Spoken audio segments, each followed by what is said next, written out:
Welcome to the Malicious Multiverse Lore Explained. YouTube's community guidelines can often make many mistakes. One of these mistakes being that they believe that I am in fact a minor. Due to that, some of my videos have been taken down. Due to these problems with community guidelines, I cannot post every episode of the Malicious Multiverse. So starting now, we are going to go season by season, reviewing the lore of each season of the Malicious Multiverse. A season of the Malicious Multiverse is roughly 100 videos. Some of these videos are YouTube shorts.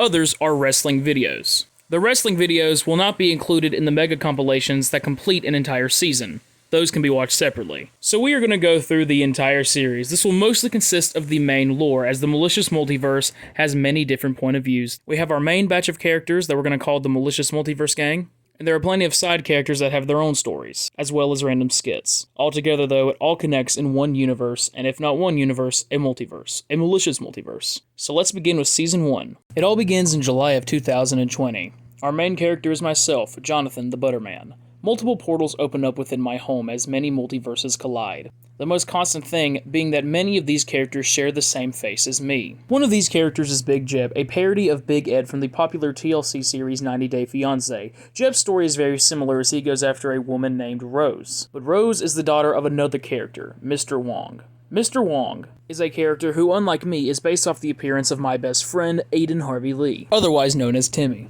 There are very limited, but few, characters that look like Aiden. Mr. Wong has his own series, but unfortunately some of those episodes have been lost to time due to some accidental deletions. Jeb goes to meet Rose and ends up meeting Mr. Wong instead, who is very overprotective. On top of that, it is revealed that he's also a bit cannibalistic, and actually believes that Jeb would make a very delicious meal since he eats a lot of food, thus ingrains its flavors. Mr. Wong ends up kidnapping Jeb and wishes to turn him into food. This is what kicks off the Big Jeb and Mr. Wong rivalry. Jeb is not yet the hardened survivor and fighter that we get to know in the modern times. Jeb ends up getting critically injured. In this time he reflects on his life, something that we will get revealed later in the series of his backstory. He also reflects on how he's become very distant from his daughter Big Jen in pursuit of love. Unfortunately for Jeb, Mr. Wong is not going to let him die.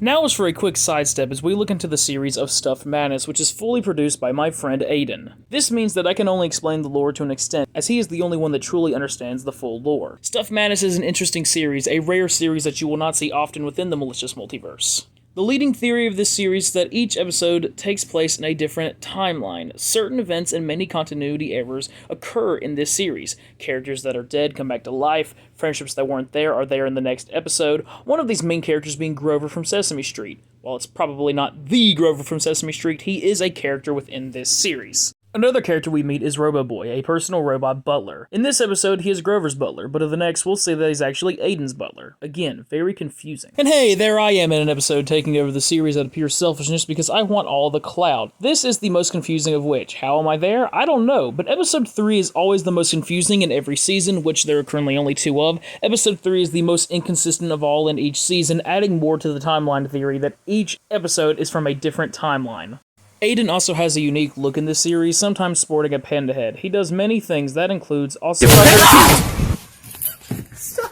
Just cut it!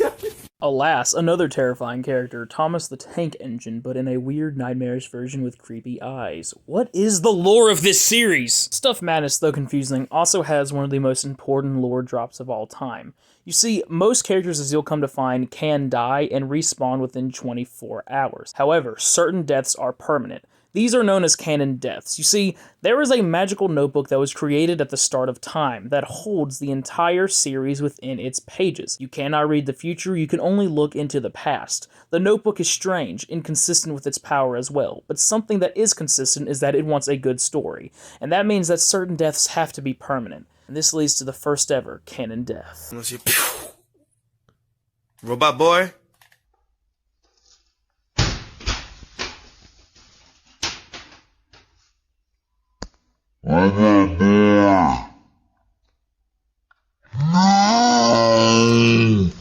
Robot Boy, the first canon death, a death that at the time of this recording has not been reverted. Certain canon deaths have been able to be circumvented, but most of the time they lead to permanent deaths. There is no coming back. Who is the one that killed Robot Boy? Is there a potential lead in the future? You'll have to wait until Season 2 of Stuff Madness, which happens a long time later. And now for our next character introduction, Del Delphine, a parody of Belle Delphine with a very raspy voice. He is a male porn star / OnlyFans actor, and he is, of course, gay. The first gay character in the entire series. He's quite flamboyant and simply just wants to make a buck. That includes pissing in his own bathwater and selling it for money. Another character we meet is Randy the Raccoon, who is one of the best friends of my character, of course, being Jonathan James Bridges. Rest in peace to Peanut the guinea pig, who recently passed away at the time of this recording. Rest in peace for sure. And here we can see Aiden being creepy in a little blanket fort. This was actually one of the times we spent a full week together. That's kind of wild. And would you look at that, a 10-year-old Jessie. She is going to change dramatically over the next 4 years. Just be ready for it. And here's where we meet one of the first antagonists of the series, this being Thanos Plush. Randy himself is an inanimate plush that has become a sentient raccoon, and this leads into Thanos, who wishes to use the Infinity Toilet. That's right, the Infinity Toilet. I just had that in my house. I don't even know how I got that there, but Thanos wants to use it to wipe out half the universe. Get it? Wipe out because it's a toilet? Yeah, he's pretty evil.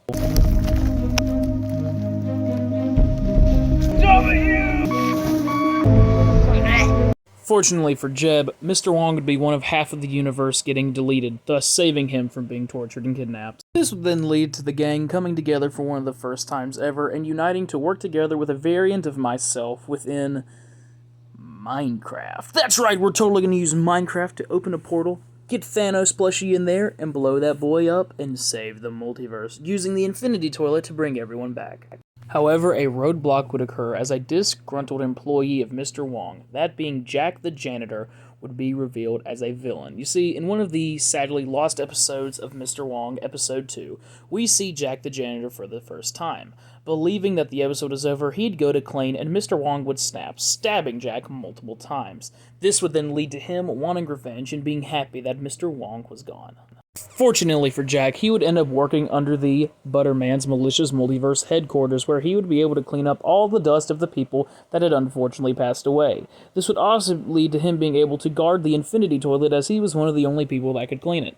In a turn of events, Big Jeb would be revealed as an ally to Jack, thus making them both allies to Thanos plushie. They both hated Mr. Wong, and now they both hated Rose as well, due to that being her father. And with this, they would want to make sure that the Infinity Toilet's flush would not be reverted. That means going after the gang. With that, Randy would be executed. I don't want to die. During this time, Big Jeb would also go to execute Rose, but wouldn't be able to do it as there were still some flames of love within his heart, which would lead to Jack executing Jeb and Rose himself. Thanos would attack, but unfortunately for him, the portal would open. No. Well, that was easy. They did it. They won. Jack would strike, but not before getting attacked by literally How To Basic. Yeah, it was a fake collab. The toilet would be flushed and revive everyone that was taken out by the flush, but it would also resurrect all the characters that had died so far. This would include Jack the Janitor, who luckily for him would be spared and given a second chance at life, a chance to redeem himself and become better and to let go of all of his anger for being a stupid janitor. And with this victory, there ended up being even more characters coming to the series, one of which being Tard the Retard. For the most part, our characters would live in peace for a while, and then eventually we would meet another new character. Hi, my name is Hobbs, and I'm an extreme cheapskate. Hobbs, in his depravity, kept a woman named Melissa chained up in his bathroom. Melissa had a rare condition where every 9 months she would end up giving birth, completely by herself. She'll pop out a baby, which is perfect timing to freeze the baby after I do the dirty deed. And look at that. Just like that, we have a fresh turkey for Thanksgiving. And while Hobbs was doing his thing, Jack would become even more degenerate, hating having to be a janitor.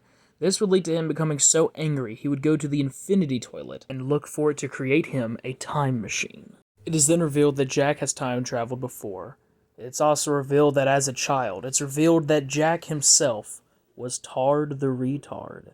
Back then, he was just a little retarded boy and was able to use a gift that can only be described as a gift from God, to bring his toys to life. And it's revealed that Tard created Randy. As a child, Tard had bullies, and after dealing with the bullies, the cops, being super mean, would end up using police brutality on Randy. Due to this, Randy would lose his memory and end up meeting a young Jonathan Bridges. Jack, as a child being tarred, was placed in an insane asylum where he would end up meeting Thanos plushie, a potential another creation by the very same Tard of that past. This Thanos would request an infinity toilet. The altercation, a young Jack Tard would accidentally murder Thanos plushie, which would then lead to him to create the infinity toilet to bring this plush back to life. Thanos would be revived and would attack the doctors at the facility. When Jack Tard would fight back, Thanos would strike the back of his head, thus curing him of his retardism. This would end up having all the crimes pinned on Jack Tard, and Jack Tard would grow into the Jack we know in the modern timeline, fixing the retardism. It would also inevitably lead to that Thanos plush eventually reuniting with the Infinity Toilet after he'd been separated from it for so long. Jack would end up messing with the timeline, causing multiple paradoxes. He would then have to fix them in this series, but it is arguably the literal worst series I have ever created, so we're just going to skip by it because it honestly means nothing for the series. What we do know is that the Tard of modern times does not have the same powers as the Tard of the past. The leading theory to this being that since his life was made so much better with the friends he made from the multiverses clashing, that he did not receive the gift from God. Jack ends up going through many stages of atheism that we'll see in this series, and it could be due to the separation of the different timelines. Different lives, different lives. Catching up to the modern timeline, a assassin is hired by Mr. Wong, this being a man named Jaquez. Jaquez is sent to go after and kill Big Jeb. During this altercation, we would end up seeing the magical notebook for the first time. It originally appears as a composition notebook, as it would change its appearance over the course of the series to keep its identity a secret. During the shootout, Jaquez the assassin would be gunned down, but he wouldn't go down by himself. Rose had experienced a canon death. Jeb, in a fit of rage, would go to war, becoming the hardened man that we know him as now. In this altercation, though, he'd be taken down by Jaquez. But how? It is revealed that Jaquez actually has hundreds, if not thousands, of clones. Whenever he dies, his consciousness is simply uploaded into other bodies of the Jaquez clones, allowing him to effectively be immortal. Jeb would end up killing one of the guards and make his great escape. Jeb in this time would also end up meeting a new character, a pastor and/or priest, that being Priest Peto. Boy, that guy's got a lot of baggage that we probably won't get to today. I'm a little burrito. At this point, the depression was truly hitting for Jeb. He wasn't able to get to Mr. Wong, there were multiple Jaquezes in his way, the depression was at an all-time high. And in this moment, his daughter, Big Jen, would end up coming back into his life, trying to reconnect with her father after all of this time. She would also create a massive plot twist that she herself was pregnant. And on top of that, the man who got her pregnant was abusive. With the icing to the cake being that man was Hobbs the Extreme Cheapskate. The two would end up confronting Hobbs before being attacked by his dogs. A battle would ensue, and Jeb would have the killing blow on Hobbs, but just then, Jen would end up starting to give birth to her child, and with this, he would have to let Hobbs escape to make sure she could go through the delivery without dying. Luckily for them, Melissa had escaped and wanted revenge. Jen would give birth to a daughter that they would name Little Jess. Unfortunately for Little Jess, after all the trauma and grief that Jeb had gone through, he would become a very abusive grandfather. After this, another character parody would join the Malicious Multiverse, that being Fat John Wick. He was essentially just like John Wick, but fat, with the only other connection being that he was a part of the Malicious Multiverse and a friend of Big Jeb. Season 1 took place during 2020, and during that time, that was truly the height of all the Karens getting exposed for being terrible white women.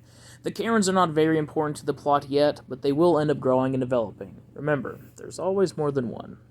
And with the group dealing with many Karens and having to kill a lot of them, Jack would end up finding the time to go out on a date eventually, meeting a woman named Jill, otherwise known as Jane. Unfortunately, however, she would be murdered by none other than a Karen. This would lead to Jack snapping, and he would start to murder every single one of his friends, as he has truly come to hate the Malicious Multiverse. And in the 100th episode season finale, Jonathan would end up having to kill Jack. But he didn't want Jack to go to hell. Even after everything, everyone still had a love for Jack.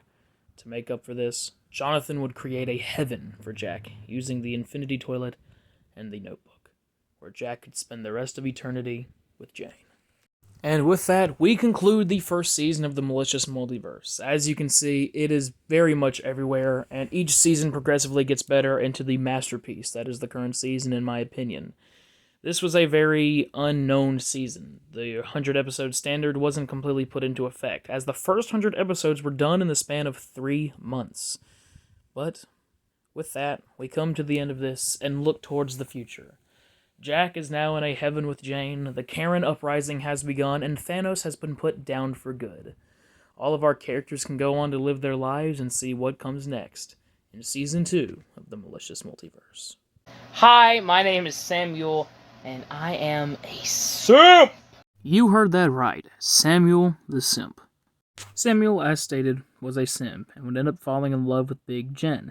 He would try to ask her out, but due to all of her trauma, she would not want to end up being with him. And due to this, he would knock her out and take her for himself. Jen would wake up, captured by Samuel. However, she would threaten him by stating that Jonathan had a journal that could destroy everything, only for it to be revealed that Samuel himself had this journal, and had also made himself indestructible. He had also made sure to write that if Jen were to leave the room that he had her in, that she would experience a canon death. 1, 2, 3. 1, 2, 3. The gang would end up tracking down Samuel and make an attempt on his life. Naturally, this wouldn't work, and he would end up fighting back. Sam would end up fighting back, and fighting through everyone, tossing Jen out of the room, causing her canon death. With Samuel being immortal and able to withstand any damage and heal from it, Jonathan would end up sending Samuel down into the malicious multiverse hell, where he could be tortured for eternity.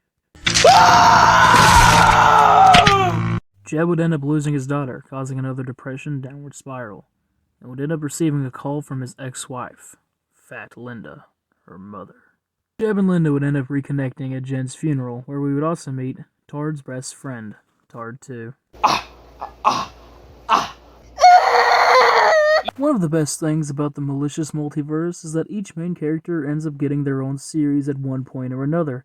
Sometimes it could be one season, sometimes it's just a couple of episodes, but everyone gets their own chance to shine. And Tard would get his own series in Tard Goes to School, where he and Tard 2 would go to school. They would end up making a few friends, one of them being a kid named Speedster, who talked very slowly.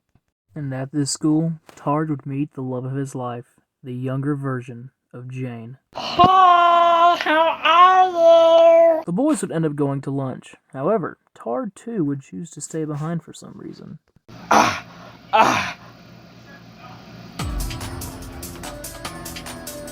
Sir, the target is going towards the cafeteria.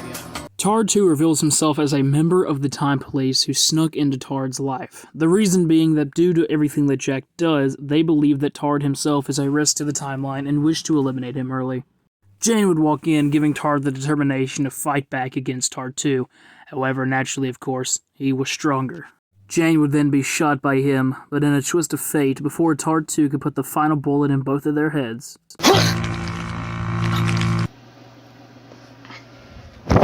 Jack was able to briefly come down from heaven and take out the Time Policeman to save Tard. He would then give a speech to Tard about staying safe and doing better than him. Tard would stop Jane from bleeding out, but unfortunately, that wouldn't be their only problem. Unfortunately for Speedster, he would meet his end. The Time Police would attack, but Tard would be ready. With tensions being at an all-time high, Tard would make a move on Jane, and she would reciprocate. The Time Police would then attack Jonathan's house. The Time Police would attack, but they wouldn't be able to defeat the Malicious gang. And with that, everyone lived happily ever after, and Jane joined the group.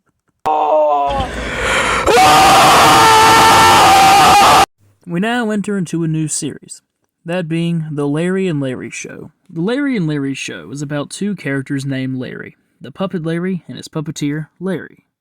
The guards of the insane asylum would end up giving Larry a puppet, and would try to make a quick buck by recording his incidents with the puppet in hopes that it would go viral. Meanwhile, in the Malicious Multiverse heaven, Jack and Jane notice that something bad is coming. A rage virus is coming over to take over, specifically for the 200th episode. I don't know why. Meanwhile, at the surface, the characters would start to attack each other with this rage virus. Meanwhile, at the insane asylum, things would go pretty bad for the guards, as Larry had snuck razor blades into the mouth of Larry.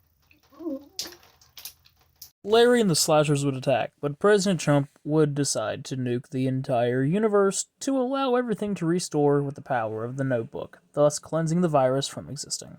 And that's it for Season 2. Season 2 was a shorter length season already, with all the episodes being very few minutes long. You also have to keep in mind the fact that this is also full of many skits that are not exactly part of the main story, but are still canon to the series that are not in fact covered in these. It would introduce a bunch of new characters and bring all kinds of things together, but nonetheless is a pretty lackluster season with a lackluster season finale. This is before the series really finds its footing, and was so short that's why it had to go here with Season 1. But Season 3, if I remember correctly, is where the series starts to really find its stride, so stay tuned.